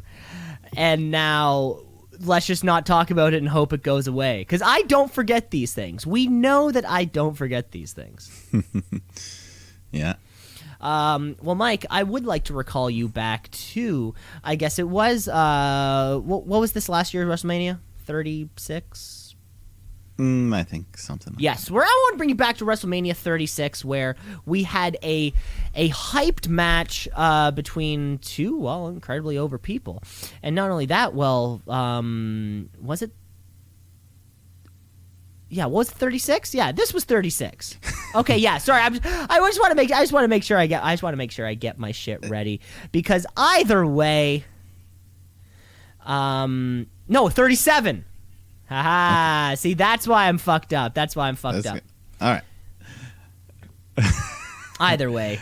Okay, so we got it. Okay, for now the we're back. historians Now out we're there. back for the historians. No, just because I was just pulling up a page and I was like, wait, what? This doesn't fucking make any sense. Okay, so WrestleMania 37 brought us our second two-nighter WrestleMania, which was a lot of fun. A lot of fans like myself was just sitting down for dinner, opening up that night 2 of WrestleMania, only to have The Fiend taking on Randy Orton. Huh? Mm-hmm. Right off the bat, hell yeah. What we ended up getting was a very disappointing 5.5-minute thing where Alexa Bliss's hair bled, and then... Yeah, black drip goo. black liquid dripping black out. drip goo, and oh god, this whole thing was a mess. But my favorite band storyline that came from all of this Fiend Bliss, whatever you want, Fiend Bliss, fucking Randy, whatever you want to call it. My favorite band storyline was Randy's burned face. If you can recall, Randy Orton was set on fire. Was it Alexa like shot a fireball She at him? was shooting like mystic fireballs at him, and then he was around. So we get a big promo from Randy backstage. He's wearing his vest, and he's got bandages all over his face. And he's telling us about how he's never going to look the same. The doctor said there's permanent damage, and I'm thinking to myself, okay, Randy's going to wear a fucking mask for the next year and a half to really sell this. 3 weeks later, the bandages came off. Nothing changed. Now he has a goatee. And to get as far away from this weird Fiend Bliss Randy thing as we possibly could, we immediately forgot the physical apparently permanent disfigurement that Randy was said to have gotten. The Rand Man's doing fine, but Randy's burned face. You are my favorite abandoned storyline. All right. Yeah, no, as soon as we came up with this category, I mean, it basically came down to which Fiend storyline am I going and wouldn't you know it, a very similar one involved burning, someone getting burnt, but we're talking about the Fiend instead, because when he got burnt and he came back, and I remember for a very brief time, he was the burnt, crispy, charred version of the Fiend. Yeah. Yeah, and I was like, okay, let's go somewhere with this. And then they got rid of it like the very next time. Or like, I think it was WrestleMania. He showed up and then he like went through a teleporter and he was back to the regular Fiend. Yeah, there was like a moment where I think like he like shed his skin and kind of like was reborn or something. But I wanted the burnt Fiend for a bit, you know, like when Jason gets fucked up and he just keeps going. And yeah, a burnt Fiend. I wanted a good match with the burnt Fiend. I didn't get it, so another burn involving the Fiend, but this one was on him. Well, I think the biggest takeaway here for us, Mike, is that the whole Fiend Bliss Randy was kind of a unanimous, hey, they want us to kind of forget about it. Yeah, and then Lily came into the picture. And fucked it all up. Okay, best abandoned storyline. Let's go to the another new category, the best manager of the year. Because, I mean, behind every great wrestler, well, not everyone, but behind many, many great wrestlers is a great manager. Yeah, I mean, sometimes they're your actual spouse, like, you know, like Maurice and Maria Kanellis. Lana, things like that. Maria Kanellis, yeah, things like that. Sometimes it's just a good friend, a tag partner. But for the most part, it's more of a heelish thing. And for me, the manager of the year, this guy got involved in a lot of matches, did a lot of the talking, but he was great every time at being such a big shithead. I'm talking about Don Callis, manager of the year for the champion of the year, Kenny Omega. And a good Canadian kid to boot. Another one of those. Yeah, Mike, you're right. The manager is going to be a heel type thing, unless you're Arn Anderson and we don't know what you're supposed to be doing. You're just pointing finger guns at everybody all the time. That's which, you know, I would still consider him a manager. He sits there, he has the playbook. He's absolutely. He's walking him through what he has to do. But one thing that we see from a Paul Heyman, classic manager. Mm-hmm. He's going to talk a little slimy things. He's going to hold the belt for you because, you know, he's going to cater to your every need as one of his clients. However, I need to give the Shootie to our now fourth unanimous Shootie winners. I'm talking about Don Callis, good Canadian kid. It's what Don Callis did for the entire presentation of Kenny Omega, which really changed. You know, Paul Heyman could have all of those responsibilities in a backstage context, but you have Don Callis is doing commentary. He's sometimes shouldering just as much of the promo load in a, kind of maybe a backstage promo, a pre-taped and in the middle of the crowd. The two of them, just give the two of them the mics. They'll both be fine. Of course, he got involved in the most historic way, leading to that Kenny Omega win last year. You're right, man. He's a fantastic manager. He's been one of the parts I have really missed since Kenny Omega has been out rehabbing that shoulder of his. I forgot how much of an integral part him and Don Callis really were. Yeah, a big part of the Elite. Yeah. Or at least their dominance of all Elite wrestling this year. Yeah. So let's keep moving, talking of dominance. Let's get ourselves over to, Faction of the Year. Now, faction needs to be a little bit more than just a straight-up tag team. When does a tag team become a faction? Hard to say. Are the New Day a faction? If you can give a good enough reason, then sure. Yeah. I'd allow it. I'd allow it. In my courtroom. Thanks, Judge. Thank Your Honor. Your Honor, if I may, the Shootie Award winner for me this year, coming in the Best Faction of the Year category, I'm looking no further than the Elite. What for me has sparked out for me with the Elite this year is they were this group coming into All Elite Wrestling that, quite frankly, sold All Elite Wrestling. They are the elite of All Elite Wrestling. They're the reason why this happened.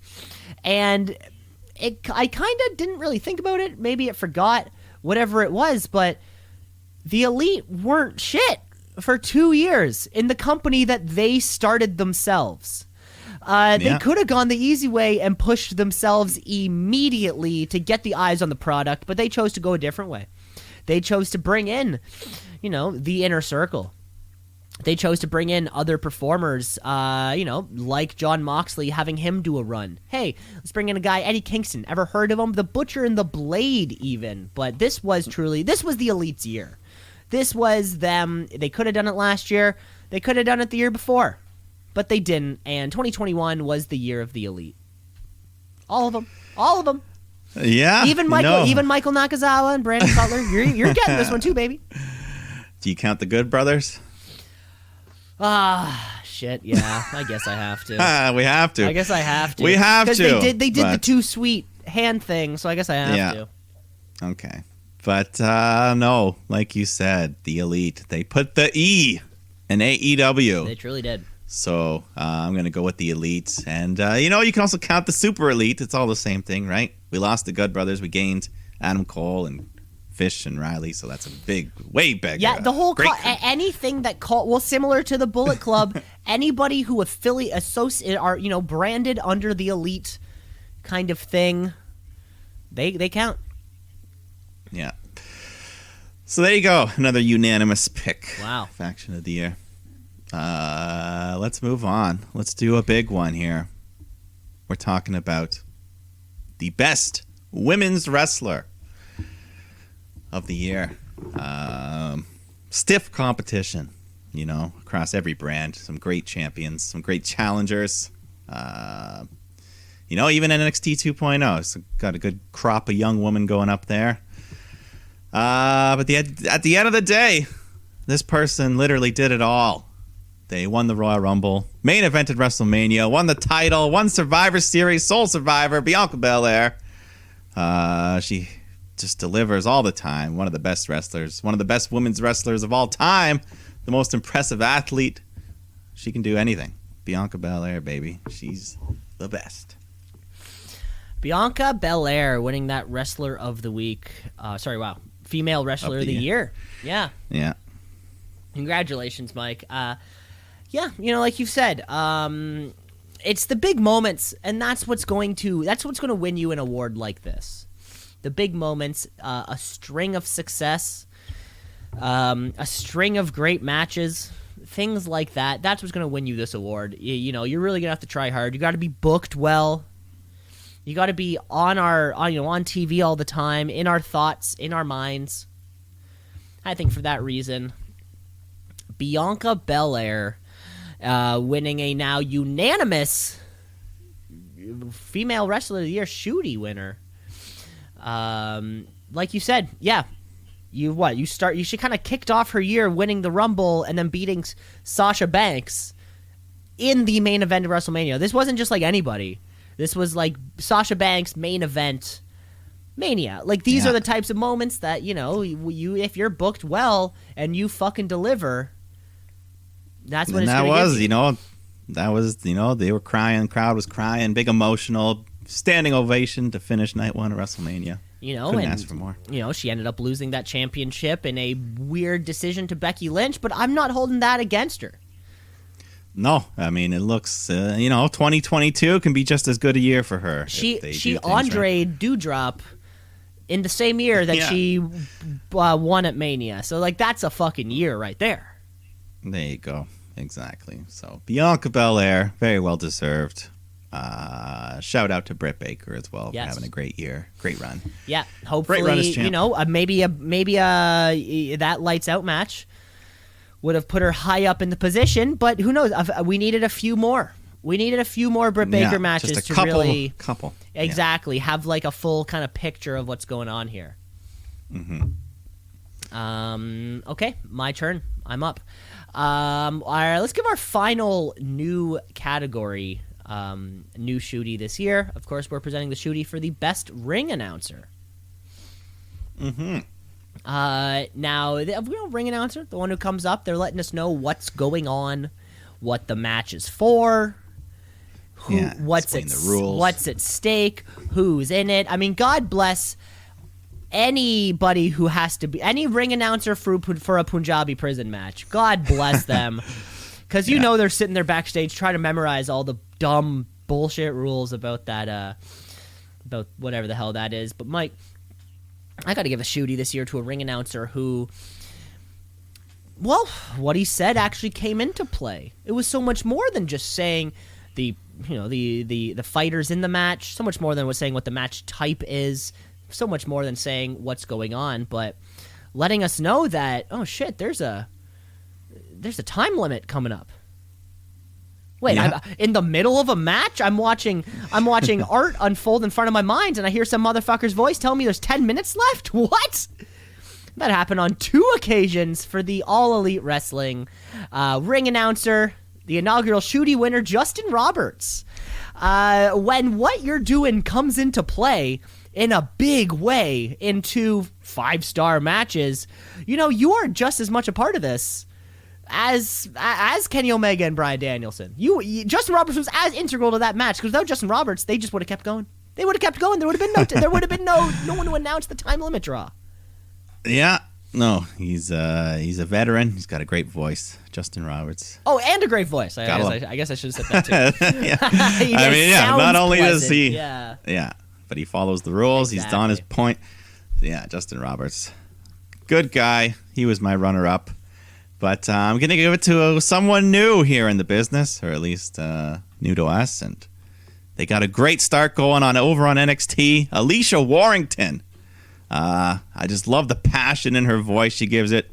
When she announced the War Games match, she really gives it her all. This is the War Games! No, she's got a great future. I think we'll see her on the main roster announcing stuff sooner than later. Alicia Warrington. Shout out to her. Yeah, who does the, who was the one that was let go? There was one. Justin Roberts used to work for WWE. Yeah, I was thinking of somebody else, though. Anyways. Yeah, they've had a lot of come and go. Yeah. But, no. There we go. Those are our 2. Fantastic. Best ring announcers. Let's go to another fun one here. Well, they're all fun ones, but I'm talking about the best hair. Because, I think most wrestlers have a lot of creative freedom with their hair. We've seen all sorts of colors. The pink Eva Marie's, the Sasha Blues, the Shotzi Greens, the Becky Oranges. Now, Sasha Blue, that is a color that you can get at Home Depot, right? There's a little swatch for that. Yeah. So, it's not all about color. Last year, you gave it to Cameron Grimes. Just a very full over hair, chest, beard, head. He's got everything. Yeah, he has a lot of it. Good thing it didn't get shaved off in that hair versus hair match. But I'll tell you what, though. When it comes to hair, there's one person that stands out. Not only for look, but for function and style. It gets implemented into the matches. This person's racking up the awards this year because Bianca Belair, that hair, literally one of the big moments of WrestleMania when she whips Sasha, and you can instantly see like a 5-inch gash. She's probably got a scar there for life. But that hair, I mean, it's so much a part of her that, I mean, if she ever loses that, that's going to be game changing. You heard the whoosh. Yeah. Like Indiana Jones's whip or something. And an instant welt just right on her ribs. Wow. Yeah, she's done it before and she'll do it again. But she said her rule is if you don't use my hair against me, I won't use it against you. That's a fair rule. That's fair. That's fair. Yeah. She at least gives you an option. Like, hey, just don't touch the hair and I won't slap you with it. Yeah. Exactly. Well, yeah. So I'm going to present to you my Shootie for best hair. Of course, in the world of professional wrestling, we're going to pretty much see everyone's hair. If you got long hair on your head, we're going to see it. You got a beard, we're going to see it. You got chest hair, we're going to see it. You got hairy arms. Hey, we're going to see it. You got do you choose to shave, we're going to see it all go down, right? So if you're balding, we are going to see the recension exactly. Of your well, Baron Corbin is uneligible to win best hair unless he grows it back and then he wins the participation award. Mike, this year. So for me this year, as my hair continues to grow long, I appreciate kind of the upkeep that needs to go with it with thick, curly hair. I can sort of see it, and just like and just like they say, representation matters. You see somebody in your kind of demographic in television or film, and you say to yourself, "It is possible." That is me. So when I see someone with what I believe to be similar hair that I do, and I see them out there jumping around, kicking around, slapping around, I'm thinking to myself, if they can do it, then so can I. And just for the way the whole hair is packaged, I gotta give my Shootie winner best hair to the original bro, Matt Riddle. I see Matt Riddle and I having very similar hair. He doesn't grease it up too much. I'm like, okay, that your hair looks thick. Like I can just picture. I feel like him and I have very similar head hair problems where it just keeps growing. And I sympathize with that. And if he can do a floating bro with that hair, then so can I. I think, Matt Riddle, you are my Shootie winner, best hair. Yeah, I had back in my high school days, I had a similar head of hair to Riddle. Long, thick hair. And and so seeing somebody with your same struggle. Yeah. May have been for good. a second there, I thought you were going to go Sami Zayn. Oh, I mean, he has great hair. Yeah, now that he's growing it out, kind of got long hair. But there you go. Always keeping an eye on those hairdos for next year. Anything, like we said, anything can win. Style, function, color, length, it's anything. All of that's one so far. Yeah. All right. Where to next? It's your go. Sorry, it is mine. So let's give our next Shootie award. We're going to be presenting you the Shootie for best television story. This is this is fun. Oftentimes there are some stories that play out on TV, and then or most of the times, I guess I should say literally all the time, it plays out on TV, and then at the pay-per-view or the premium live event, we kind of get the culmination of that, right? But our week to week is figuring out what's going on. Sometimes they stand out. Sometimes this award does stand out. Who Killed Roman Reigns might still be one of my favorite storylines in the last 4 years. What's in the Cage? That was also actually some of these have really actually stood high in my in my brain for a long time. But this year I had to look. There were T-shirts made after it. Twitter name handles were changed to it, I'm sure, and a brand new nickname was formed. My best TV story, Shootie Award winner, goes to the belt collector, Kenny Omega, and him being this global champion for such a huge part of the year. Yeah, no, he dominated, everywhere he went. Yeah, and he was on our Dynamite every single week, being this guy. He was bringing out all the belts, or he'd have fucking Don Callis hold on to the ones that he didn't want to hold on to or whatever. Belt collector Kenny was a very like unique experience too, kind of in the whole business of it all, right? Somebody you see that in the independent promotions, or you'll see maybe somebody in IWGP bringing out like the Rev Pro Championship or something like this. But, to see it on, television, on the main stage, it was pretty special. Yeah. No, it was awesome. Kenny Omega just killing it at everything he did. Amen. Year, yeah. much. Yeah. This one was a little tough for me to do. I mean, yeah. I don't know. Either way, it was an AEW. For the most part, they just tell more coherent stories, long-term stories, and this was a very long-term one that finally paid off. I'm talking about Hangman Page's chase for the world title, involving Kenny Omega, of course, and yeah, just fighting his way through the Elite and teaming up with the Dark Order and everything that went along the way to him winning that world title. Yeah, teaming up, but never due to necessity. Yeah, just like friendly ally. He didn't want their help more often than not. I have to do this on my own.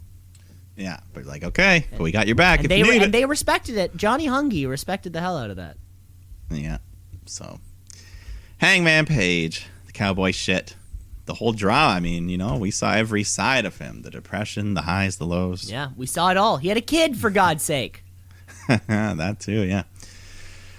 So there you go, your best TV stories. Let's jump over to another one of the unsung heroes, an integral part of the show. Of course, we're talking about the referee of the year. I mean, sometimes a good referee doesn't get noticed at all. They just do their job. They don't get in the way. And sometimes you got to go off the script. Unfortunately, there's injuries, and what the ref does can make the difference in, the performer's health. So one ref, she went above the call of duty a couple times this year. I'm talking about Aja Smith down in NXT.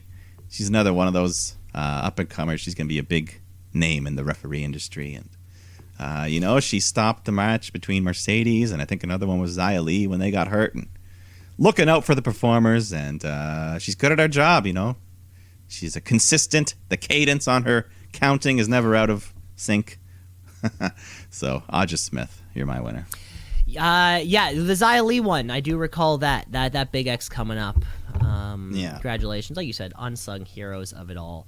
Aja Smith, I believe married to Leon Ruff, but we're saving that. We're saving that for the matchmaker trivia game that I'm setting up.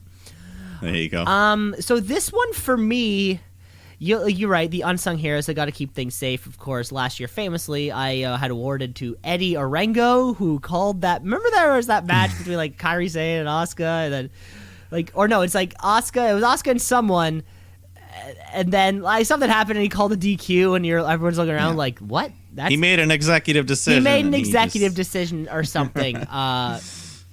So, Mike, but I'll be honest. I'm going to give out an award without any specific context. Okay, here's the context. I have my I have a constant list of Shooties stuff where I'll type in candidates throughout the year. That way I can kind of review and be like, okay, what do I think? And when I got to the best best ref category, I had this name in all bold, all caps, underlined, italic with exclamation marks in front and behind it. But I didn't write why. So I have this guy, and I've been all week. I've been trying to like go back, and I'm going through like old YouTube clips. Like, what the fuck did this guy do to make me want to give him this award so definitively? I haven't gotten there yet, but because I wrote it down, and at the time I thought it was a great idea. Jason Ayers. He's a ref down there in NXT. He also does He also produces the show as a backstage producer. Also, I have Mike. I'm gonna let you know as soon as I find it. I'm looking though. Wait, tell me his name again. Jason Ayers, Ayers. He just kind of looks like them all. He's white guy, short hair. He Yeah. he did something this year for me to want to put him over so hard. So I will find that out and get back to you because I gave him a Wrestler of the Week. So Wow. I need to find to find the episode that I did Wrestler of the Week, and I will get back to you next show. I promise. I gotta do a little bit of math. You know, we have all these shows. I have it like what week it would have been, and I just gotta find that episode. Jason Ayers, Yeah, you're the we winner, need man.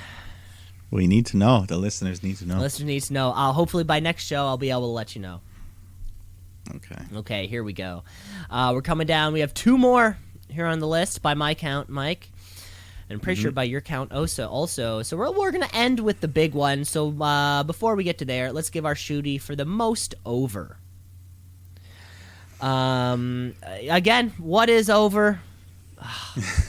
Who the hell knows what over is? It's when the fans like you. Is it when the fans hate you? I mean, hell, Roman Reigns won a most over shooty last year for being the tribal chief. Yeah. Right? Yeah. And it's like, well, what the fuck does that mean then? But this is a performer who has been over for a long time. And when I say a long time, I don't mean a few months, a few years. I mean, like, this guy's been over for a decade. And it doesn't matter where he wrestles. It doesn't matter what arena he wrestles in. It doesn't matter what performer he's going up against. It doesn't matter which submission move he finishes off with. Hell, it doesn't even matter what his fucking name is. Because Bryan Danielson is the most over person wherever he walks into. Whether he's walking into fucking Tampa Bay Stadium for WrestleMania, or whether he's walking into a 6,000-seater in North Carolina, it really doesn't matter. You can't go to one fucking wrestling show with this guy not being over. Yes. Yeah. Yes.